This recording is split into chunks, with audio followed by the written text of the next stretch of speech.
Hey everyone, Eric Watson here, freelance writer, player of games, writer of boards, recorder of videos, and a tabletop role-playing aficionado. Welcome to another DM's Guild review, my written and video review series, where I take a look at the adventures and supplemental material at the Dungeon Masters Guild website. This video will be reviewing the mini-adventure The Black Sun Rises, designed by Vassilis Tsipopoulos for Dungeons & Dragons 5th edition. Review copy has been provided for the purposes of this review.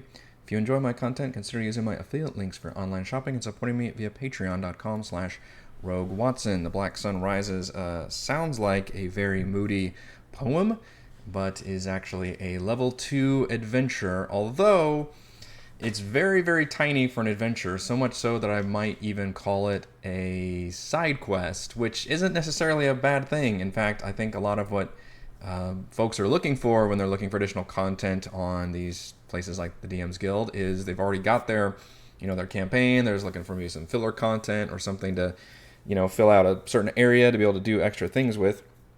And having a drop-in side quest that has its own, beginning, middle, and end, a little satisfying little story is kind of what the doctor ordered for a lot of folks. So I think this actually fits the bill pretty well. This is for second level specifically, and it is quite challenging for second level. I was kind of shocked by all the things that get thrown at the players. It's sort of combat heavy, but also has a pretty good story that is both satisfying, but also maybe a little too straightforward. So the synopsis is there's a village, there's a bunch of young people here, some teenagers, and they get caught up in a cult by a very charismatic leader named Asclepius, who is a little bit older and is maybe kind of abusing his power over people and kind of leading all these young people into creating this new cult of Cyric,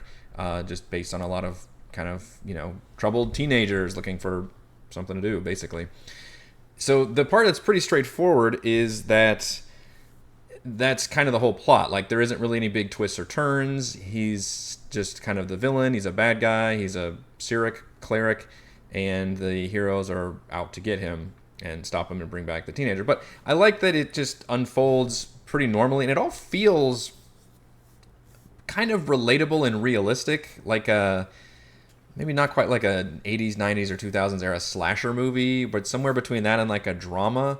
It never goes into like well, actually it does have a kind of some horror moments, but it feels like this could have been a modern story, but just happens to take place in a D&D village, which I think is actually really cool. And that's kind of the way I even like to design a lot of quests and ideas is start with the more relatable aspect of it, and then you can maybe add some of the fantastical D&D elements on top of it.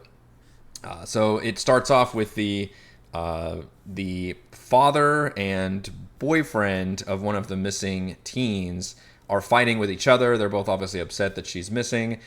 She's fallen in with this new cult crowd and has been pulling away from family and from her beau.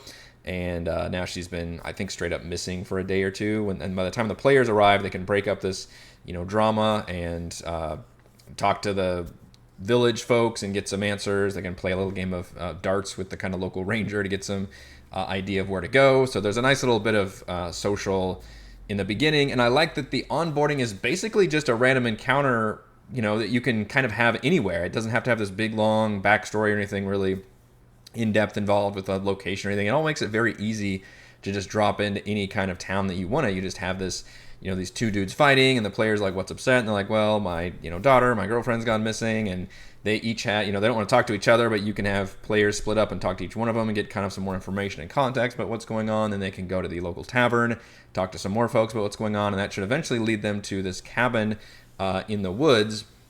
The only fakey part thing is, with all of the, sorry, I'm bleeding on my elbow. I don't know how I did that. I scratched myself. It's distracting me.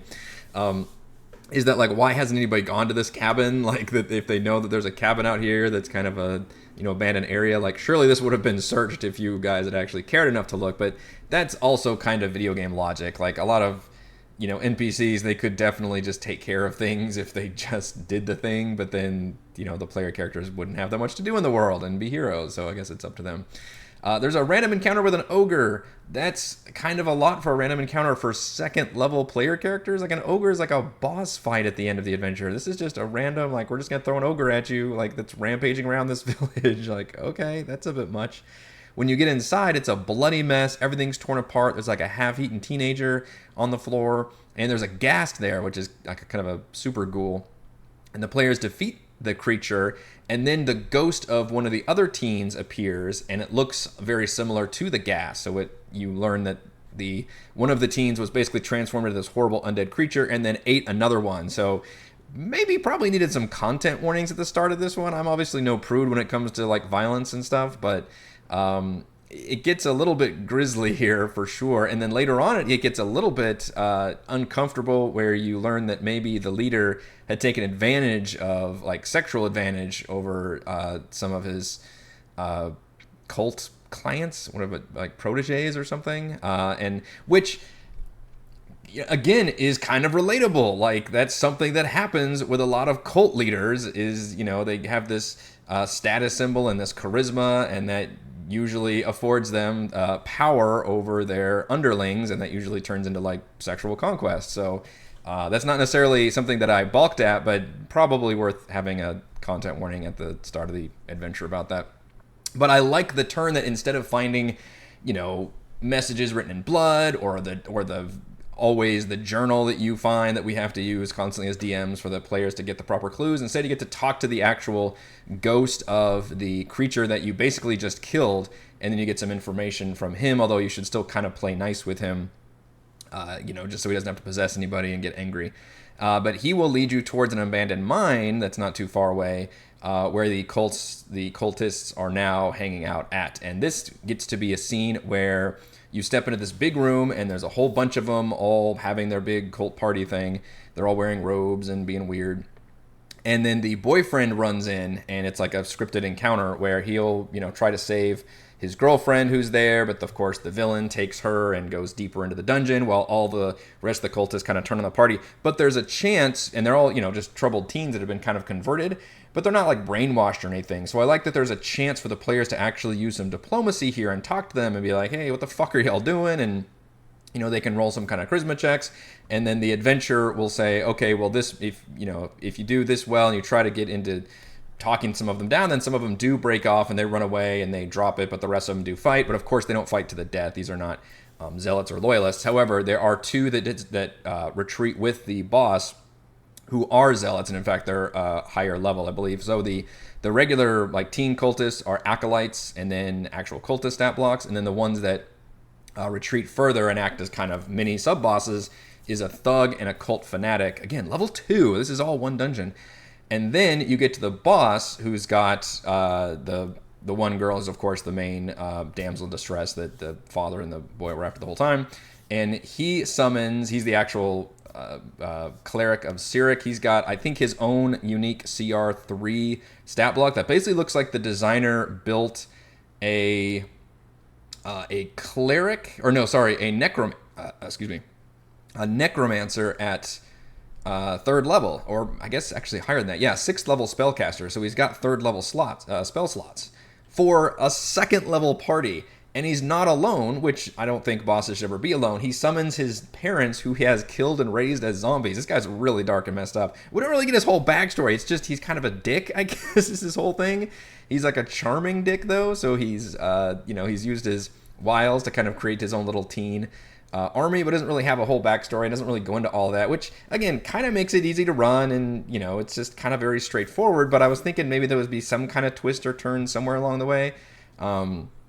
I think one interesting thing they could have done is maybe he's all like a charlatan, like it's all putting on for show, doesn't actually have a lot of powers. Maybe he like found a couple magic items and he's using those or something, or he's got some ability to raise undead. But no, like he's a legit like just badass cleric, and he has this kind of power, and he's just trying to, for some reason, hang out with a bunch of teenagers. All right.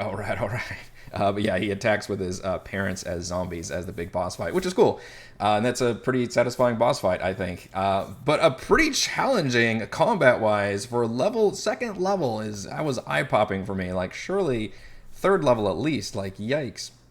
Now, granted, they get a chance to rest between fighting the ogre and the ghast and then going into the dungeon, most likely, although it kind of creates a time constraint knowing that this was all bloody and crazy. You might need to maybe only short rest and get them over there quickly, but that would be a very challenging for second level party. And then I appreciate the little conclusion at the end where we get proper multiple outcomes, which is basically what combination of our main NPCs survive in terms of the boyfriend and the girlfriend. Because again, the girlfriend, I'm calling, they're all Eloise and Tegan. Eloise could technically die in the main battle, though she's not really a combatant, but, AoEs or something could happen. And then Tegan could definitely die because he comes in and fights all the cultists with you, or even maybe tries to protect them from the players. There's an interesting little bit there because he's technically, those are his friends. And he definitely will try to save Eloise and maybe even die in the process, in which case there's all these very dark endings that can happen. One of them is if the boyfriend dies, but the girlfriend lives, she goes back and is so despondent that she hangs herself in her home. My good Lord.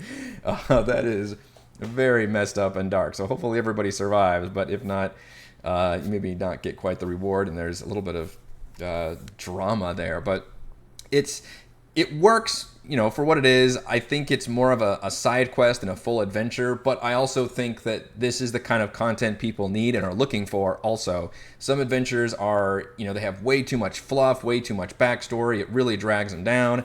They're maybe using some, high drawn out lore and backstories and exotic locations that make it harder to use them. This one doesn't use any of that. This one's very straightforward, very easy to drop in.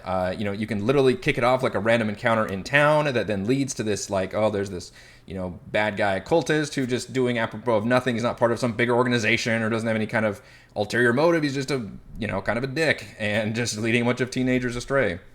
And the party can get involved with that and save the day, and then bam, that's it. And they go home and hopefully they saved some people, but of course there was the ghoul who was eating the other person who they had to just give the bones to their parents, and that kind of sucks. But so it's serious subject. It's a straightforward, simple story, but it's also got some serious subject matter in it, which makes me feel like it's kind of one of those teen slasher, kind of levels. So I think if your players are enjoying that kind of a theme where they don't mind the outright like violence and not overt sexual stuff, but it's there, then I think they will enjoy this little adventure. And if you notice, we get some nice high quality maps, which I'll go over that with my pros and cons for The Black Sun Rises. Pro, the story involves young teens and a charismatic cult leader, and it's instantly relatable. I thought that was actually just a good little story that we could all see happening and has happened in our universe. Certainly could happen in the D&D universe.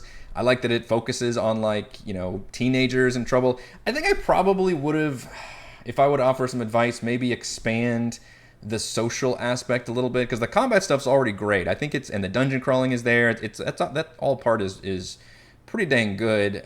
Maybe I would make this dungeon have like one or two extra things in it, like a trap or something. It does have a secret door into a treasury though, so I will give it that. But maybe expand some of the social stuff with a better chance to talk to more people in the town and get to know maybe some of the teenagers, and that way you can it feels more organic when you're like talking them down or something, or maybe have a couple of them at the entrance you can talk to first, or some kind of combination instead of just being a bunch of faceless folks. But at least you do get like I said, the boyfriend has got a major role, and then the girlfriend is mainly just a damsel in distress, but at least she's there and kind of an important element. Pro, realistic NPC allies and victims. I did mention the fact that the ones that are here, I kind of wish there were more, but the ones that are here I think work pretty well. The father, the boyfriend, the girlfriend, the ranger, they all have a proper dramatis personae. There's a weird thing where there's like a Githzerai like sheriff in town, but she doesn't do shit for the whole story, and the designer weirdly keeps mentioning the fact that she won't even talk to the players, and at the very end she'll finally talk to them. I was like, what is the point of this character that I don't understand? I guess just so you can go to the authority and say, help me, and they'll just say fuck off. That part felt kind of weird. And then pro, full color detailed maps with gridded, non-gridded, and DM and player versions. This designer absolutely brought it when it came to map art. I love this map style. And this is obviously the DM grid version we're looking at right now. We have all the other versions available. So there's non-gridded, there's player versions, there's everything you could want from these maps. We get this map of the mine, this map of the forest cabin, and then there's another map of the village, which I forgot the name of, Telputue, I think, something like that. which is pretty cool. So I love all of the, and really the whole layout works pretty well. I mean, it's a lot of kind of stock art style, but it fits. The designer has a good knack for making it look good. It's easy to read through. There's a good, variety of art everywhere, and obviously it's got the kind of professional, sepia tone. Looks like it was ripped right out of the Dungeon Master's Guide or something. So the whole layout just definitely works pretty well.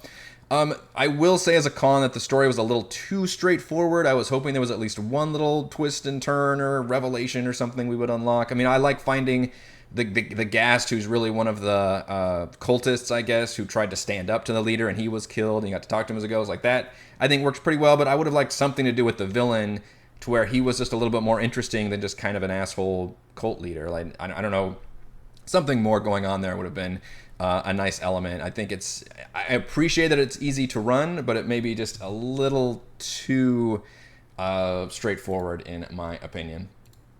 Final verdict: The Black Sun Rises is a straightforward, easy to run, and challenging side quest that's easy to drop into any adventure. Thank you everyone for watching this video review. You can see my written review at roguewatson.com, and you can watch more reviews and follow our own D&D adventures here on my YouTube channel. And you can support my work at patreon.com/roguewatson. Shoutouts to Platinum patrons Joe, Will, Thomas, Stan, Brennan, Genocider, David, Eclectic, Roleplay Roll, Christopher, Brian, Corey, Coa 1337, Big Nut, John, Scott, Gene, Eric, Tyler, Nathan, Camp, Crystal, Lake Counselor, Big Shep, Andrew, Daryl, the Relderin, Matt, Captain Woody 79, Jaren, and Matthew. And gold patrons, RPG, Papercrafts, Pretty Boy, and Yuma, Dead Lizard, Lion, Sam, Lumpy Spuds, Jerome, Ben, Nathan, Fast Like a Tortoise, Scott, Rufus, Carolyn, William, Jerry, Thomas. Thank you all very much for your support.